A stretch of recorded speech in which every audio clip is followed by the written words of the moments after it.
Nakita mo ba sa cellphone mo? sa salamin. Parang medyo makapal ko ngayon. Ilan nga ka nga, sir? Pag ganito yung dila. Hindi, yan.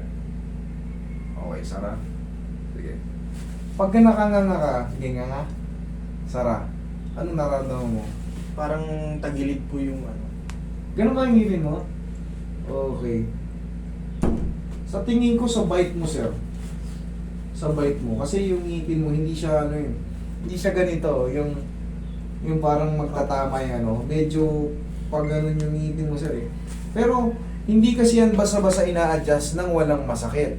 Pero kung merong tightness, irritation, parang feeling mo, parang makapal yung panga mo, maaari may something na napapagod dyan pag gumunguya ka, tapos mamamagayo. O baga, siyempre magkakaroon ng irritation na, tightness or ano man. Mga ilang araw mo na nararamdaman yan, sir? Parang magto 2 weeks na po. Bago pa. Sige, palitan natin yung position. Sara. Okay. Sige nga. Dandan, Sara. Okay. One more. Nga. Dandan, Sara. Sige nga ulit. Sara. Okay, hindi ka kang patagilid. Ayaw gumalaw. Sige nga, malaki. Dandan, Sara. Okay, thank you. Tihaya naman, sir. Tihaya, last na to. Tihaya. Tihaya. Yan. Sige, iangat mo lang. Walang problema yan. Nalalabahan naman yan. Sige nga, malaki. Ayan. Dahan-dahan, Sara.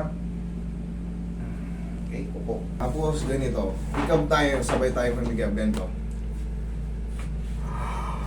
Okay, laki. Okay, thank you. Tapos, ngayon, last. Nga nga kang pag ganon. Pangiwi. Pangyo, sige nga. Sara. Okay, thank you. Okay, ngayon normal naman. Normal naman na nga. Sara. Oh, ano parang daw? Na wala naman po yun. Wala. Thank you, Lord. Okay, bossing, ganito, sir. Pag maghihigap tayo, tandaan natin to kasi baka maulit pa yan eh. Ganito lang. Ang laking tulong yan. Believe me, ang laking tulong yan. Marami na ako napatunayan dyan. Marami na nagpatunay yan. Basta pag hihikab tayo, ganito. Parang feeling, kunyari, humikab ka.